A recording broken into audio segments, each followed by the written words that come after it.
High বন্ধুরা, আমি জুহিতা মাম্মার সাথে ইভানকে নিয়ে চলে এসেছি আজকে একটা নতুন ব্লগে।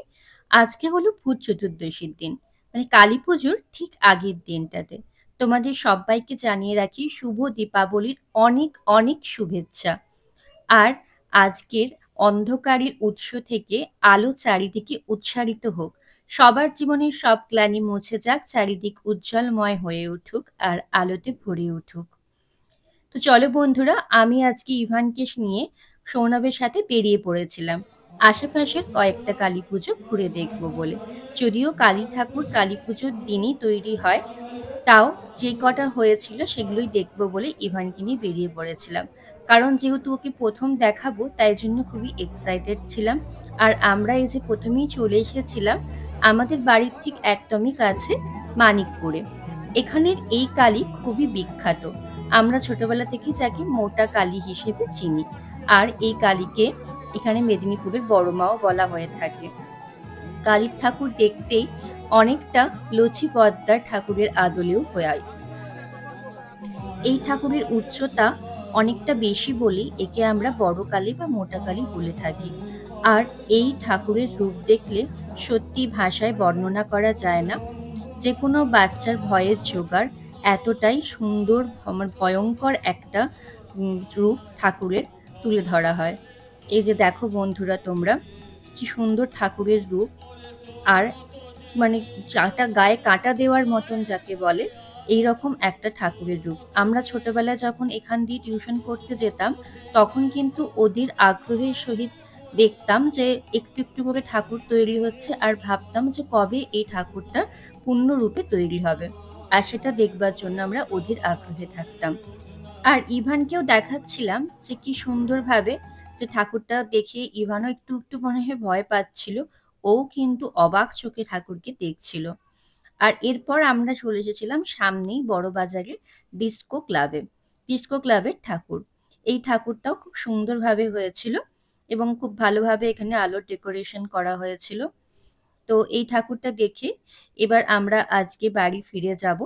কারণ ইভানের জন্য অনেক বাজি কিনে এনেছে বাবা। তো ওকে প্রথমবার এগুলো ফাটিয়ে দেখাবো, কারণ আগের বছর তো ও অনেকটাই ছোট ছিল। বাজিগুলো কিনে আনা হয়েছে স্পেশালি এগুলো ইভানের জন্য, যেহেতু এবছরও প্রথম বুঝতে শিখেছে। তো তাই জন্য এগুলো কিনে আনা হয়েছে। এই যে এটা হচ্ছে যে চুটপটি যেটা বলা হয়, যেটা ঝুরঝুর করে জ্বলে, সেইগুলো হচ্ছে যে এইটা।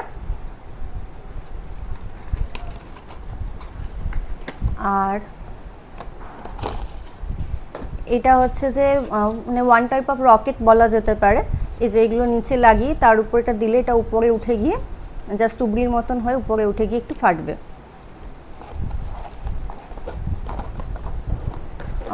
আর এটা তো চরকি, এটা দেখাই যাচ্ছে।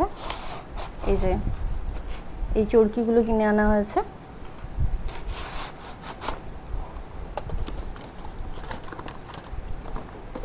আর এইগুলো হচ্ছে যে কালারিং যে ঝুরঝুরিগুলো রয়েছে, বিভিন্ন কালারের হবে এগুলো জ্বালালে, সেই ঝুরঝুরিগুলো এগুলো। আর এটা হচ্ছে যে তুবড়ি, বড় যে তুবড়িগুলো হয়, এই যে এই বড় তুবড়িগুলো, এই যে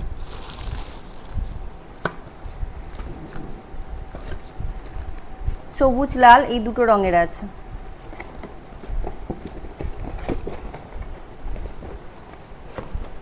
আর একটা জিনিস আছে, সেটা হচ্ছে যে এই যে এটা একটা ওয়ান টাইপ অফ তুবড়ি।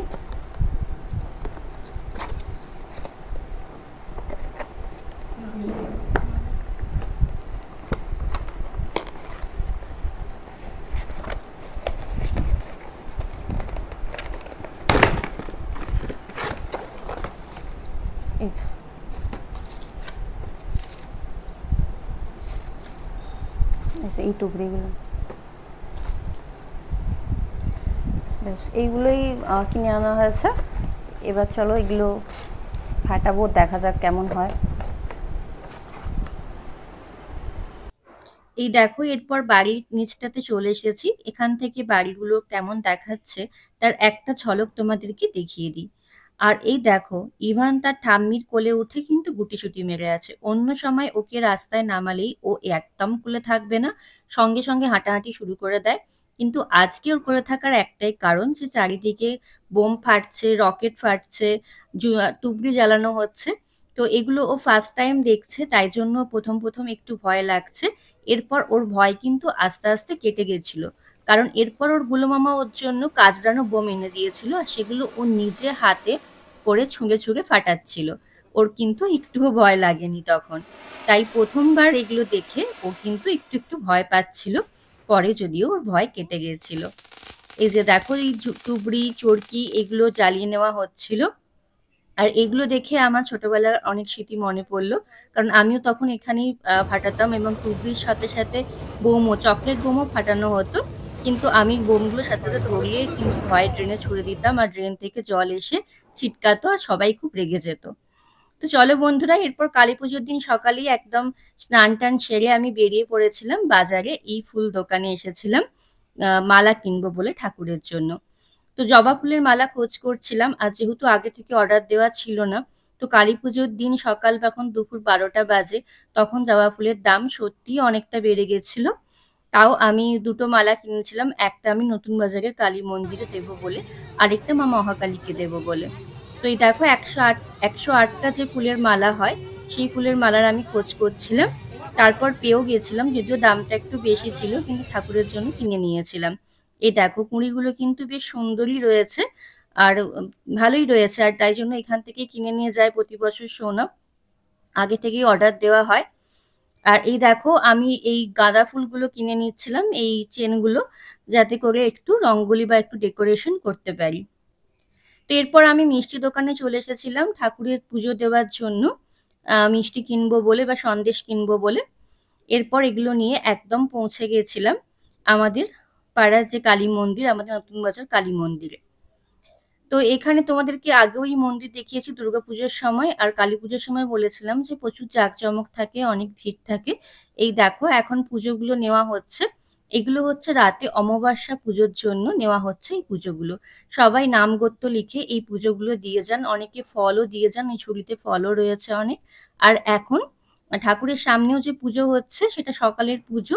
এখানেও অনেকে ফুল টুল মালা টালা দিয়ে, আর অনেকে সন্দেশ দিয়ে পুজো দিয়ে যান। এই দেখো, ঠাকুরকে কত গয়না পরানো হয়েছে।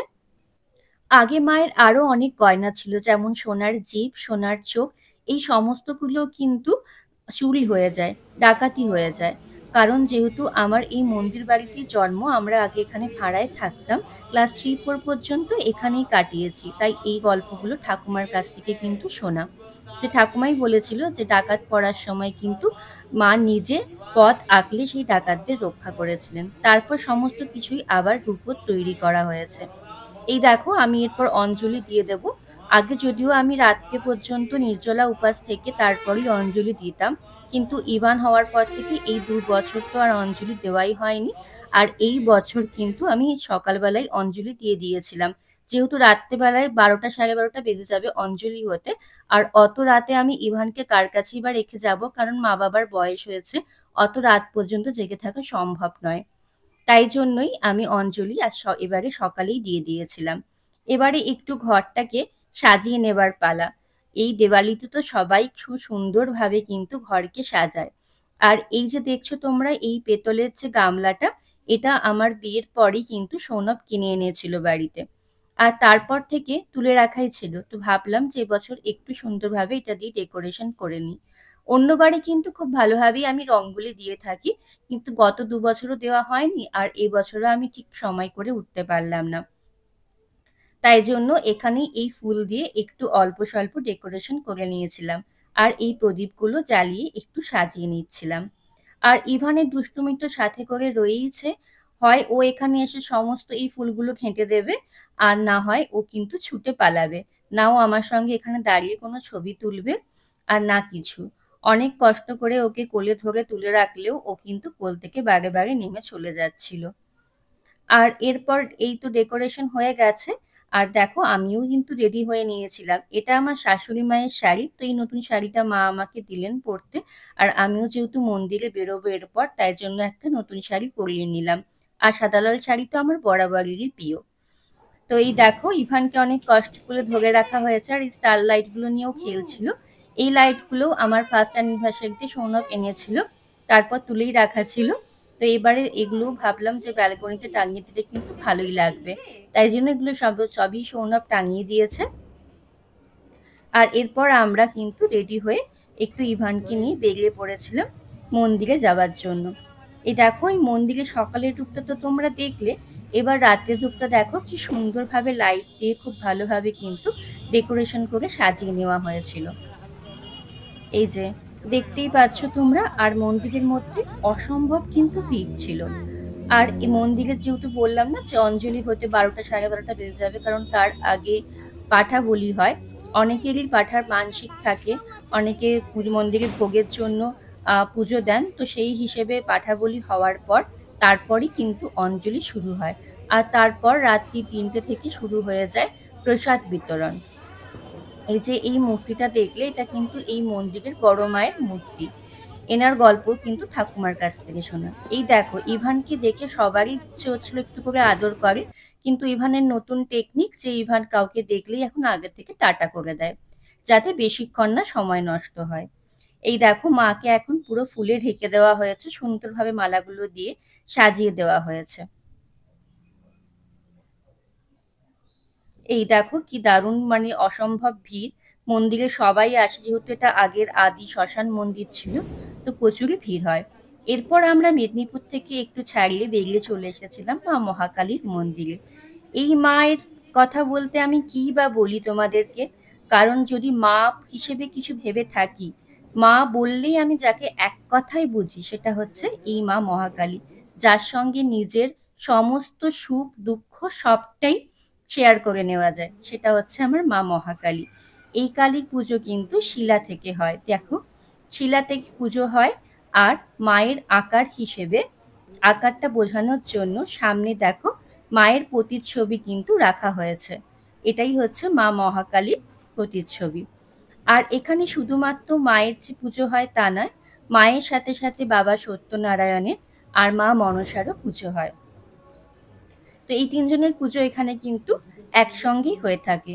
আর জেঠুর এত বয়স হয়ে যাওয়া সত্ত্বেও, এত শরীর খারাপ থাকা সত্ত্বেও, জেঠু কিন্তু খুব ভাবে নিষ্ঠা করে এই পুজো করে, নিজের মায়ের, নিজের ঘরের নিজের মায়ের মন্দিরের পুজো।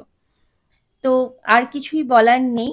তো আমরাও এখানে সৌনভ আর আমি সারা রাত ধরে এখানে থাকতাম, পুজো দেখতাম, আর একদম প্রসাদ খেয়ে ভোর রাত্রিতে বেরোতাম বাড়ির জন্য। কিন্তু এই গত 2 বছর ইভান হওয়ার থেকে আর এটা সম্ভব হয়নি। আর এই বছরও আমরা থাকতে পারবো না, কারণ ওই যে বললাম ইভানকে রাখার জন্য। আর এই যে দেখো আগে নারায়ণ পুজো হয়, নারায়ণ পুজো হয়ে যাওয়ার পর তার প্রসাদও বিতরণ হয়। তো জেঠুও বললো আমাদের প্রসাদ খেয়ে নিতে, যেহেতু আমি এবারে উপোস থাকিনি, আর সকালেই অঞ্জলি দিয়ে দিয়েছিলাম, তাই জন্য আমি চলে এসেছিলাম নারায়ণের প্রসাদ খেতে। আর এরপর কালী পুজো শুরু হবে কিন্তু রাত্রি 10টা থেকে। আর তারপর সকালবেলায় কিন্তু সৌনভ কালী পুজোর ভোগ নিয়ে গেছিল। এই দেখো এখানে কিন্তু পোলাও, খিচুড়ি, লাবড়া, ভাজা ভুজি, পনির সবকিছুই রয়েছিল। আর সাদা অন্ন থেকে পরমান্ন, এই সবকিছুই বাড়ির বউরা খুব সুন্দরভাবে নিজের হাতে কিন্তু রান্না করে কাকুকে কিন্তু ভোগ দেন। আর তারপর আমরা এই ভোগ খেয়ে নিয়েছিলাম। আর জানো তো, যখন আমরা এখানে সারা রাত জেগে পুজো দেখতাম, তখন পুজোর শেষে কিন্তু জেঠু একটা মদিরার সাঞ্জুল তৈরি করতো, আর সেটা সবাইকে দেওয়ার পর তারপরে আমরা কিন্তু ভোগ খেতাম। অঞ্জলি দেওয়ার পরই কিন্তু সেটা হতো। আর তারপর ভোগ খেয়ে কিন্তু আমরা ভোর রাত্রিতে বাড়ি ফিরে আসতাম। আর আজকে দেখো এরপর আমরা বেরিয়ে পড়েছিলাম, আর সামনের অস্মিত পার্কের যে ঠাকুরটা হয়েছিল এটাও বাড়ির সামনে, সেটা দেখে কিন্তু ফিরছিলাম। কারণ এখানে মণ্ডপটা খুব সুন্দর হয়েছিল, মণ্ডপের আলোকসজ্জা থেকে শুরু করে প্রতিমা থেকে সবটাই কিন্তু খুব সুন্দরভাবে হয়েছিল। তো আজকে এরপর বাড়ি ফেরার পালা, কারণ ইভানকে রেখে এসেছি মা বাবার কাছে। তো অস্থির করছে ইভান, রাত্রি 10টা প্রায় বেজেও গেছে। তো এরপর বাড়ি ফিরে যাব।